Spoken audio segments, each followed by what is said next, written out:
My dear students, Dr. James Taylor Kent രചിച്ച lectures on homoeopathic മെറ്റീരിയ മെഡിക്ക എന്ന പുസ്തകത്തെ ആധാരമാക്കിയുള്ള ഈ പ്രോഗ്രാമിലേക്ക് നിങ്ങൾക്ക് ഏവർക്കും വീണ്ടും സ്വാഗതം. നമ്മൾ ഈ യൂട്യൂബ് പരമ്പരയുടെ 122ാമത്തെ എപ്പിസോഡിൽ ബ്രയോണിയ എന്ന അധ്യായത്തിൻ്റെ 8ാം ഭാഗമാണ് പരിഗണിക്കുന്നത്. ഇതിൽ ബ്രയോണിയയുടെ പ്രധാനപ്പെട്ട ചില ആവേർഷൻസ്, ക്രേവിങ്സ്, അതിലുള്ള ചില വൈരുദ്ധ്യങ്ങൾ, വളരെ പെക്യുലറായിട്ടുള്ള ചില ക്രേവിങ്സും ലൈക്സും ഡിസ്ലൈക്സും ഒക്കെ ഇതിൽ കെൻറ്റ് വിശദീകരിച്ച് പറയുന്നുണ്ട്.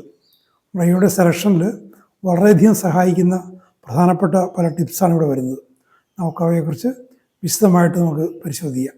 U will not be surprised to know that bryonia loses his sense of taste so that if he has a coryza, nothing tastes natural. അപ്പോൾ ഈ ഒരു മാന്യം ഉണ്ട് എന്ന് നമ്മൾ നേരത്തെ കണ്ടു. ബ്രയോണിയ കേസിൽ ഇൻ്റലക്ച്വൽ ഫെസിലിറ്റീസിൻ്റെ, മെൻ്റൽ ഫാക്കൽറ്റീസിൻ്റെ ഒക്കെ ഒരു മാന്യം സംഭവിക്കുന്നതായിട്ട് നമ്മൾ പറയുന്നുണ്ട്. നമ്മൾ പൊതുവെ കണ്ടോ, അത് ഈ രുചിയുടെ കാര്യത്തിലും അത് സംഭവിക്കുന്നുണ്ട്. ഈ രുചി തിരിച്ചറിയാൻ പറ്റുന്നില്ല, കൃത്യമായ രുചി അറിയാൻ പറ്റുന്നില്ല, എല്ലാം രുചിരഹിതമായിട്ട് ഒന്നിനെ നാച്ചുറൽ ടേസ്റ്റ് അറിയാൻ പറ്റാത്ത അവസ്ഥ, രുചികൾ പരസ്പരം വ്യത്യാസപ്പെട്ടു പോകുന്നൊരവസ്ഥ, പുളി എരിവായിട്ടും എരിവ് ചവർപ്പായിട്ടും ഒക്കെ മാറി അനുഭവപ്പെടും. അതൊരു ഇൻ്റലക്ച്വൽ ഫാക്കൽറ്റിയിൽ വരുന്നൊരു കുഴപ്പമാണത്. അതിൻ്റെ നാഡികൾക്ക്, തലച്ചോറിന് ആ രുചിയെ അതിൻ്റെ ശരിയായ രീതിയിൽ, സ്വാഭാവിക രീതിയിൽ തിരിച്ചറിയാൻ പറ്റുന്നില്ല. Not only is there mental sluggishness, but there is a slowing down of his sensations. അതാണ് സംഭവം. ഈ സെൻസേഷൻസിൻ്റെ, ഇന്ദ്രിയങ്ങളുടെ, ഇന്ദ്രിയാനുഭവങ്ങളുടെ, ഇന്ദ്രിയാനുഭൂതികളുടെ ഒരു മാന്യം, സ്ലോയിങ് ഡൗൺ സംഭവിക്കുന്നു. His whole state is benumbed. എല്ലാം ആ അവസ്ഥ മൊത്തം ഒരു നമ്പായിട്ടുള്ള അവസ്ഥ, മരവിച്ച അവസ്ഥ, മാന്യത്തിലായൊരവസ്ഥ. ഇത് ഫ്ലോർ കൊണ്ടിരിക്കുകയാണ്. Taste flat ഇൻസിപ്പിഡ് പേസ്റ്റി. അർത്ഥരഹിതമായ രുചികൾ. രുചിക്കൊരു അർത്ഥം വേണമല്ലോ. ഒരു ലഡു കഴിച്ചു കഴിഞ്ഞാൽ മധുരം തോന്നണമല്ലോ, ഉള്ള രുചിക്ക് അർത്ഥമുള്ളൂ. എരിവ് ഉള്ള സാധനം കഴിച്ചാൽ എരിവ് തോന്നണം, എരിയണം. അപ്പം അങ്ങനെയില്ല, ആ ഒരു അർത്ഥരഹിതമായിട്ടുള്ള രുചികൾ. His intelligence is so effect that he does not know where he is even, thinks he is away from home.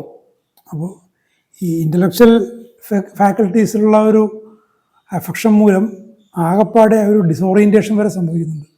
താൻ എവിടെയാണെന്ന് അറിയുന്നില്ല. വീട്ടിലിരിക്കുമ്പോൾ പോലും വീട്ടിൽ പോകണമെന്ന് പറയുക. നമ്മൾ നേരത്തെ പറഞ്ഞില്ലേ, ബ്രയോണിയുള്ള എപ്പോഴും വീട്ടിൽ പോകണമെന്ന് പറച്ചില്ല. അത് പുറത്തായിരിക്കുമ്പോഴും വീട്ടിലായിരിക്കുമ്പോഴും പറയും വീട്ടിൽ പോകണമെന്ന് പറയും. And even his tongue is no longer intelligence. നേരത്തെ കണ്ട പോലെ ആ ഒരു നാവിനും ഒരു ഇതില്ല, കൃത്യമായിട്ട് രുചി അറിയാനുള്ള കഴിവില്ല. So that sometimes that is sour taste as though bitter. ചവർപ്പുള്ളതിന് ചിലപ്പോൾ കയ്പുള്ളതായിട്ട് നാം അറിയും. His senses deceive him. ഇന്ദ്രിയങ്ങൾ അയാളെ വഞ്ചിക്കുന്നു. അതൊരു മനുഷ്യൻ്റെ ഒരു പൊതു അവസ്ഥയാണ്. ഇന്ദ്രിയങ്ങൾ തെറ്റായ സന്ദേശം തലച്ചോറിന് കൊടുക്കുന്നു, ഇന്ദ്രിയങ്ങളെ വഞ്ചിക്കുന്നു. ഇവിടെ രുചിയുടെ കാര്യത്തിലാണ്, പക്ഷെ മൊത്തത്തിലുണ്ട് സെൻസസ്, മൊത്തം സെൻസസ് ബ്രയോണി പേഷ്യൻറ്റിനെ വഴിതെറ്റിക്കുന്നു. Tongue thickly coated white. നാവിൽ വെളുത്ത തിക്ക് കോട്ടിങ്, അതൊരു പ്ലൂറ കൊട്ടിരിക്കുക. In typhoid, in cerebral congestion, in sore throat, in pneumonia, in all diseases of the respiratory apparatus, in rheumatic affections, the tongue is thickly coated. ബ്രയോണിയായിട്ട് ബന്ധപ്പെട്ട ഒട്ടുമിക്ക പ്രശ്നങ്ങളിലും, respiratory ട്രാക്റ്റുമായിട്ട് ബന്ധപ്പെട്ട പ്രശ്നങ്ങളിൽ, വയറുമായിട്ട് ബന്ധപ്പെട്ട പ്രശ്നങ്ങളിൽ, സന്ധികൾക്കുമായിട്ട് ബന്ധപ്പെട്ട റൊമാറ്റിക് പ്രശ്നങ്ങളിലൊക്കെ നാവിൽ കോട്ടിംഗ് ഉണ്ട്. ടൈഫോയിഡിലുള്ള കാര്യം നമ്മൾ നേരത്തെ പറഞ്ഞതാണ്. Dry and bleeding and covered with crest. അപ്പോൾ നാവ് ഡ്രൈ ആണ്, അതിൽ നിന്ന് രക്തസ്രാവം ഉണ്ടാകും, ക്രസ്റ്റ്, ചെറിയ ചെറിയ പരുക്കൾ വന്ന് അതെന്നറിയാം, അങ്ങനത്തെ ഒരു ഇതും ഉണ്ടാകാം. അതും ഒരു ഫ്ലൂറ കൊണ്ടിരിക്കുന്നതാണ്. പൊതുവായിട്ടുള്ളതല്ല, ഇതൊക്കെ കൊട്ടേഷനിൽ കൊടുത്തിരിക്കുന്ന ഓരോ പ്രൊവേഴ്സ് പറയുന്ന സ്പെഷ്യൽ സിംറ്റംസും സെൻസേഷൻസുമാണ്. Such a tongue is found in typhoid fever, a dry brown cracked bleeding tongue. പൊതുവെ ബ്രയോണിൽ കാണുന്നതാണ്. ബ്രൗണിഷ് കളറുള്ള തിക്ലി കോട്ടുള്ള ക്രാക്സ് ഉള്ളത്, ഇങ്ങനെ വല ഉണ്ടായ പോലെ വലഞ്ഞിരിക്കുന്നത്. Bryonia patient to have great thirst. He is apt to drink large quantities of water at wide intervals. അപ്പോൾ ബ്രയോണിക്ക് വളരെയധികം ദാഹമുണ്ട്, കൂടുതൽ അളവ് വലിയ ഇടവേളകളിൽ. നമ്മൾ നേരത്തെ ആഴ്സാൽബിൽ കണ്ടതിൻ്റെ ഓപ്പോസിറ്റ്. ആഴ്സാൽബിൽ ചെറിയ ചെറിയ ക്വാണ്ടിറ്റീസ് ചെറിയ ഇടവേളകളിൽ, ഇവിടെ വലിയ ക്വാണ്ടിറ്റീസ് വലിയ ഇടവേളയിൽ. ബ്രയോണിയെ ആഴ്സിനെയൊക്കെ തിരിച്ചറിയാനുള്ള പ്രധാനപ്പെട്ട മാർഗങ്ങളിലൊന്നതാണ് ഈ തേഴ്സ്റ്റിൻ്റെ peculiarity. With this dry brown tongue however he loses his taste for water and does not want it. അപ്പോൾ ഈ നാവിൻ്റെ ഈ ഒരു അവസ്ഥയിൽ, തവിട്ട് നിറത്തിൽ കോട്ടിങ്ങൊക്കെ ഉള്ള ബ്ലീഡിങ്ങൊക്കെ ഉള്ള നാവിൻ്റെ അവസ്ഥയിൽ വെള്ളത്തിന് ഒരു രുചി, വെള്ളത്തോടുള്ളൊരു താല്പര്യം അയാൾക്ക് തോന്നുന്നില്ല, പക്ഷെ ദാഹമുണ്ട്. Dry mouth and thirstless like nux moschata. വായ വരണ്ടിരുന്നിട്ടും ദാഹമില്ലാത്ത അവസ്ഥ. വായ വരണ്ടിരിക്കുമ്പോൾ ആഴ്സാൽബിൽ വായ വരണ്ടിരിക്കും, ചെറിയ ക്വാണ്ടിറ്റി മതി അപ്പോഴേക്കും മതിയാവും, പക്ഷെ ദാഹം ശമിക്കില്ല. പക്ഷെ ഇവിടെ അങ്ങനെയല്ല, ദാഹമില്ല, വെള്ളത്തോടൊരു താല്പര്യം തോന്നുന്നില്ല, നാവ് വായ ഡ്രൈയുമാണ്. താനും ഡ്രൈ ആയിരിക്കും, എപ്പോഴും വെള്ളത്തോട് താല്പര്യം വരും, ഇതവിടെ ഇല്ല. ഇവിടെ ഒരു കമ്പാരിസൺ, ഡ്രൈ മൗത്തും തേഴ്സ്ലെസ്നെസ്സും നക്സ് മൊസ്റ്റാറ്റയുമായിട്ടുള്ളൊരു കമ്പാരിസൺ വരുന്നുണ്ട്. അതുപോലെ വായിൽ നിന്നുള്ള ദുർഗന്ധം, ബാഡ് ഓർഡർ ഫ്രം മൗത്ത്, ദുർഗന്ധം. Bryonia has nondescript sore throats with stitching pains, with dryness, with parched appearance of the throat and thirst for large quantities of water at long intervals. ബ്രയോണിയുടെ ഈ sore ത്രോട്ടിനെ വിശദീകരിക്കാൻ പ്രയാസമാണ്. Non ഡിസ്ക്രിപ്റ്റ് എന്ന് പറഞ്ഞാൽ അതിൻ്റെ ഒരു special feature എടുത്ത് പറയാൻ പറ്റില്ല. എല്ലാ തരത്തിലും ഉണ്ട്, വ്യത്യസ്തമായി വരാം, അത് മാറിയും പറഞ്ഞൊക്കെ വരാം ഈ സോർ ത്രോട്ടിൻ്റെ അവസ്ഥ. പക്ഷെ സ്റ്റിച്ചിങ് പെയിൻ ഉണ്ട്, വരണ്ടതാണ്, തൊണ്ട ആകെ വരണ്ട ഒരു മരുഭൂമിയുടെ ഒരു അപ്പിയറൻസാണ് തൊണ്ട നോക്കിയാൽ കാണുന്നത്. വലിയ അളവിലുള്ള വെള്ളത്തോടുള്ള താല്പര്യം, ലോങ് ഇൻ്റർവെൽസ്. അതിന് ഇടയ്ക്ക് വരണ്ടിരിക്കും, പക്ഷേ വേണ്ട, ലോങ് ഇൻ്റർവെല്ലിൽ കൂടുതൽ അളവ്. അതിന് ഇടയിലുള്ള ഇടവേളകളിൽ വരണ്ടിരുന്നാലും വെള്ളം വേണ്ട. അതാണ് ആ അവസ്ഥ. ഇനി കോട്ട് ചെയ്തിരിക്കുകയാണ്, constitutional tendency to aphthous formations in the throat. നമ്മൾ നേരത്തെ ചില ഔഷധങ്ങൾ കണ്ടിട്ടുണ്ട്, തൊണ്ടയിൽ ചെറിയ ചെറിയ വ്രണങ്ങൾ, കൊച്ചു വ്രണങ്ങൾ അങ്ങനെ ഉണ്ടാകാനുള്ള ഒരു കോൺസ്റ്റിറ്റ്യൂഷണൽ ടെൻഡൻസി അയാൾ സ്വതവേയുള്ള അയാളുടെ പ്രകൃതത്തിൽ തന്നെ ഉണ്ട്, തൊണ്ടയിൽ ചെറിയ വ്രണങ്ങൾ ഉണ്ടാകാൻ. അതിന് പ്രത്യേകിച്ച് അസുഖബാധയോ അങ്ങനെ എന്തെങ്കിലും രോഗാവസ്ഥയൊന്നും വേണ്ട, അതങ്ങനെ വരും. Little white spots in the throat, ചെറിയ വെള്ള സ്പോട്ട് തൊണ്ടയിൽ.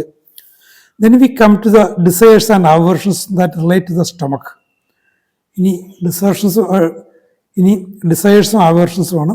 And they are greatly perverted. ഇത് വളരെ പെർവേർട്ടഡ് കണ്ടീഷനാണ്.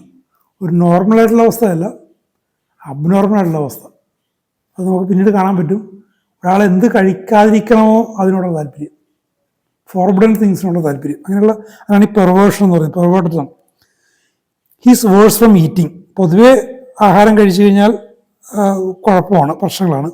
The stomach has lost its ability to digest. കാരണം ദഹിപ്പിക്കാനുള്ള കഴിവ് വയറ് നഷ്ടപ്പെട്ടു പോയി, ടൈഫോയിഡിലും മറ്റുമൊക്കെ വരുന്നൊരവസ്ഥ. And hence he has an aversion to all food. അപ്പോൾ എല്ലാത്തരം ഭക്ഷണത്തോടും ഒരു വിരക്തി, ഇഷ്ടക്കേടുണ്ട്. ഈ ഒരു പ്രോവർ കൊണ്ടിരിക്കുകയാണ്, desires things immediately and when offered they are refused.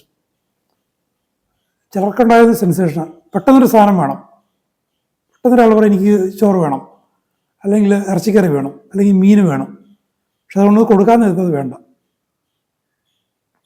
നമ്മൾ കുട്ടികളുടെ കാര്യത്തൊക്കെ അത് ദുർവാശിയായിട്ട് നമ്മളതിനെ വ്യാഖ്യാനിക്കും, കുട്ടികളെ ശകാരിക്കുകയും ശിക്ഷിക്കുകയൊക്കെ ചിലപ്പോൾ ചെയ്യും.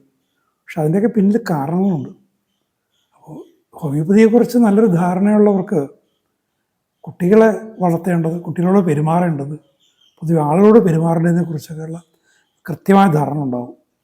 നമ്മൾ ആളുകളെ കുറ്റം വിധിക്കുകയും അവരെ പരിഹസിക്കുകയും ശിക്ഷിക്കുകയൊക്കെ ചെയ്യുന്ന പല സാഹചര്യങ്ങളും അവരുടെ രോഗാവസ്ഥയുടെ പ്രകടനങ്ങളാണ്. അതിനെയൊക്കെ സുഖപ്പെടുത്തേണ്ടതാണ്. ഹോമിയോപ്പതിയിലൂടെ അതിന് സാധിക്കും. അപ്പോൾ ബ്രയോണിൻ്റെ കാര്യത്തിലും അങ്ങനെയാണ്. പല പല സാധനങ്ങൾ മാറി മാറി ആവശ്യപ്പെടും, കൊടുക്കുമ്പോൾ അതൊന്നും വേണ്ട. ഹീസ് ചേഞ്ചബിൾ, അതാണ് ചേഞ്ചബിൾ നേച്ചർ. പെട്ടെന്ന് ഇഷ്ടങ്ങൾ മാറും. Does not know what he wants, എന്താണ് വേണ്ടതെന്ന് അറിയില്ല. ചോറ് ചോദിക്കുമ്പോഴേക്കും ചോറ് വേണ്ട, കഞ്ഞി മതി എന്ന് പറയും. കഞ്ഞി കൊടുക്കുമ്പോഴേക്കും എനിക്ക് മറ്റെന്തെങ്കിലും വേണമെന്ന് പറയും. പാല് വേണമെന്ന്, പാല് കൊടുക്കുമ്പോഴേക്കും അത് വേണ്ട, ചായ വേണം. അങ്ങനെ ഒരു കുട്ടികളിലൊക്കെ ഇത് സാധാരണ കാണാറുള്ളതാണ്. അത് നമ്മളത് അതിന് അർഹിക്കുന്ന ഗൗരവം അതിന് കൊടുക്കാറില്ലെന്നുള്ള. കുട്ടികളൊക്കെ ഇട്ട് വരുമ്പോൾ പാരൻസ് ഇത്തരം കാര്യങ്ങളൊന്നും നിങ്ങൾ പറഞ്ഞെന്ന് വരില്ല. അപ്പോൾ അവിടെ ചോദിക്കണം കുട്ടികളുടെ വാശികളെക്കുറിച്ച്, കുട്ടികളുടെ താല്പര്യങ്ങളെക്കുറിച്ച്, ദുശ്ശീലങ്ങളെന്ന് അവർ കരുതുന്ന കാര്യങ്ങളെക്കുറിച്ച് അതൊക്കെ ചോദിക്കണം. ചോദിക്കുമ്പോൾ നമുക്ക് കിട്ടാൻ പോകുന്നത് ചിലപ്പോൾ വളരെ പ്രധാനപ്പെട്ട, വളരെ പെക്യുലർ ആയിട്ടുള്ള സിംറ്റംസ് ആയിരിക്കും. He craves in the mind the things he has an aversion to in the stomach. അതായത് വയറിൽ ഇഷ്ടക്കേടുള്ള അല്ലെങ്കിൽ വയറിന് പിടിക്കാത്ത സാധനങ്ങളോടുള്ള താല്പര്യം. നമ്മളങ്ങനെ മലയാളത്തിൽ പറയും. വയറ്റിൽ പിടിക്കാത്ത സാധനങ്ങൾ മതി അവന്, വയറ്റിൽ പിടിക്കാത്ത സാധനങ്ങൾ മതി അവൾക്ക്. കുട്ടികളെക്കുറിച്ച് സാധാരണ പറയുന്ന ഒരു വലിയൊരു ആരോപണമാണ്. അത് വസ്തുത ബ്രയോണിയുടെ സിംറ്റമാണത്. Mean he sees it, he does not want it. ചോദിച്ച സാധനം കൊണ്ടുവന്ന് കാണുമ്പോൾ അത് വേണ്ട. അതൊരു ടേസ്റ്റിൻ്റെ ഒരു പെർവേർഷൻ. നമ്മൾ നേരത്തെ പറഞ്ഞില്ലേ, ഇൻ്റലക്ച്വൽ ഫാക്കൽറ്റീസിൽ ടേസ്റ്റിൻ്റെ ഫാക്കൽറ്റീസിൻ്റെ പെർവേർഷനാണത്. His intelligence is in a state of confusion.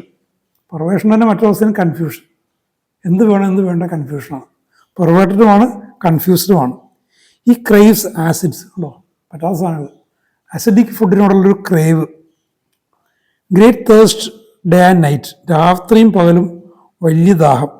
He wants called water ഉണ്ടോ, അതായത് തണുത്ത വെള്ളം മതി. തണുത്ത വെള്ളം പക്ഷേ കുഴപ്പമാണ്. തണുത്ത വെള്ളത്തോടാണ് craving. Thirst for large quantities at long intervals. Many remedies want to sip water all the time. എപ്പോഴും കുറച്ച് സിപ്പ് ചെയ്തുകൊണ്ടിരിക്കുക, കുറച്ച് കുടിച്ചുകൊണ്ടിരിക്കുക എന്നുള്ള സിംറ്റം പല മരുന്നുകളിലും ഉണ്ട്. In Bryonia the large quantities relieve the thirst immediately.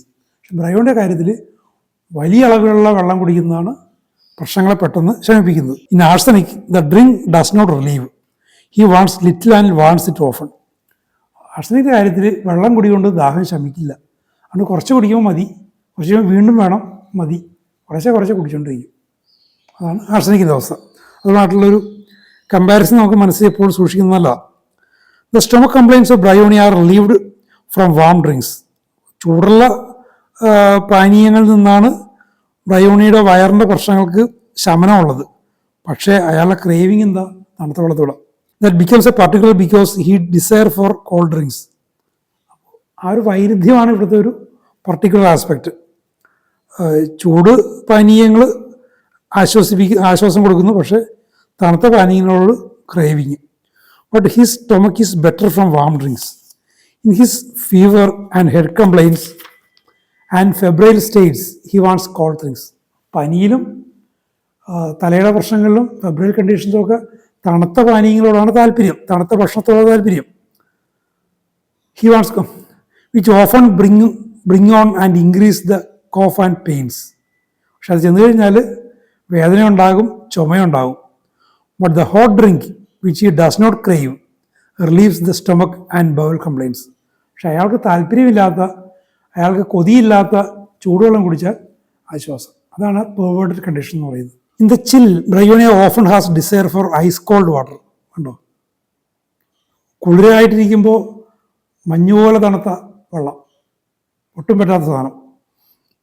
Which chills him dreadfully and hot water relieves. അപ്പോൾ ഈ കുളിരുമായിട്ടിരിക്കുന്ന സമയത്ത് ഐസ് കോൾഡ് വാട്ടർ കഴിച്ചു കഴിഞ്ഞാൽ അയാൾ തണുത്ത് വിറയ്ക്കും, ഭയാനകമായ രീതിയിൽ അയാൾ തണുപ്പിക്കും. പക്ഷേ അതിനോടാ താല്പര്യം. പക്ഷേ അയാൾക്ക് റിലീഫ് കിട്ടുന്നത് ഹോട്ട് വാട്ടറാണ്. Desire for cold and acid drinks. അപ്പോൾ തണുത്തതും അസിഡിക്കുമായിട്ടുള്ള പാനീയങ്ങളോടുള്ള താല്പര്യം, അത് ബ്രയോണിയുടെ ഒരു വളരെ സവിശേഷമായ ലക്ഷണമാണ്. Aversion to rich fat foods, all greasy things. Rich food, കൊഴുപ്പുള്ള ഭക്ഷണങ്ങൾ, മാംസഭക്ഷണം, ഫാറ്റി ആയിട്ടുള്ള ഭക്ഷണം, അങ്ങനെയുള്ള സാധനം, ഗ്രീസി ആയിട്ടുള്ള സാധനങ്ങൾ, ഇപ്പോൾ പേസ്ട്രീസ്, അതിനോടൊക്കെ അയാൾക്ക് ആവേർഷമാണ്. Desire for things which are not to be had. നേരത്തെ നമ്മൾ പറഞ്ഞ തന്നെ എന്താണ് കഴിക്കാൻ പാടില്ല അത് വേണം, വയറ്റിൽ പിടിക്കാത്ത സാധനം അയാൾക്ക് വേണം. അതാണ് ബ്രയോണിയുടെ വളരെ എടുത്തു പറയത്തൊരു ലക്ഷണം. ബ്രയോണിയ പേഷ്യൻറ്റ് തിരിച്ചറിയാൻ വളരെ എളുപ്പമാണ്. കൃത്യമായിട്ട് ഈ കാര്യങ്ങൾ നമ്മൾ മനസ്സിൽ സൂക്ഷിച്ചാൽ ബ്രയോണി പേഷ്യൻറ്റിനെ വളരെ എളുപ്പം തിരിച്ചറിയാൻ പറ്റും. പനിയൊക്കെ വരുമ്പോൾ ബെൽഡോണിയാണോ ബ്രയോണിയാണോ ആൾസാൽബാണോ എന്നൊക്കെ പറഞ്ഞ് കൺഫ്യൂഷൻ പറയുന്ന ആളുകൾ ഇത്തരം സവിശേഷ ലക്ഷണങ്ങളെ നന്നായിട്ട് പഠിച്ച് ഗ്രഹിച്ചു കഴിഞ്ഞാൽ ഈ ആശയക്കുഴപ്പമൊന്നും ഉണ്ടാവില്ല. കൃത്യമായിട്ടുള്ള ഔഷധം കൃത്യമായിട്ട് സമയത്ത് കൊടുക്കാൻ സാധിക്കും. ബ്രയോണിയെക്കുറിച്ച് വളരെ പ്രധാനപ്പെട്ട കാര്യങ്ങൾ ഇനി വരുന്നുണ്ട്. കൽക്കേറിയെക്കുറിച്ച് ഞാൻ നേരത്തെ പറഞ്ഞ പോലെ കൽക്കേറിയുടെ അധ്യായത്തിൽ നമ്മൾ കാണാത്തൊരു കാര്യം, പ്രധാനപ്പെട്ട ഒരു കാര്യം ഇവിടെ പറയുന്നുണ്ട്. റെസ്റ്റോക്സിനെ കുറിച്ചൊരു കാര്യം പറയുന്നുണ്ട്. അങ്ങനെ അടുത്ത എപ്പിസോഡിൽ ഒരുപാട് കാര്യങ്ങൾ ബ്രയോണിയുമായിട്ട് ബന്ധപ്പെടുത്തിക്കൊണ്ട് മറ്റൗഷധങ്ങളിലെ വളരെ പ്രധാനപ്പെട്ട ചില കാര്യങ്ങൾ പറയുന്നുണ്ട്. നമുക്ക് അതിനുവേണ്ടി നമുക്ക് കാത്തിരിക്കാം. ഇതുവരെ ഈ പരമ്പര ശ്രദ്ധിച്ച നിങ്ങൾക്ക് എല്ലാവർക്കും നന്ദി. ഇനിയും ഈ ചാനൽ സബ്സ്ക്രൈബ് ചെയ്യാത്തവർ ദയവായി സബ്സ്ക്രൈബ് ചെയ്യുക, വീഡിയോ ലൈക്ക് ചെയ്യുക, ഇതിനെക്കുറിച്ച് അറിയാത്തവർക്ക് നിങ്ങൾ പരിചയപ്പെടുത്തുക. Thank you very much for watching.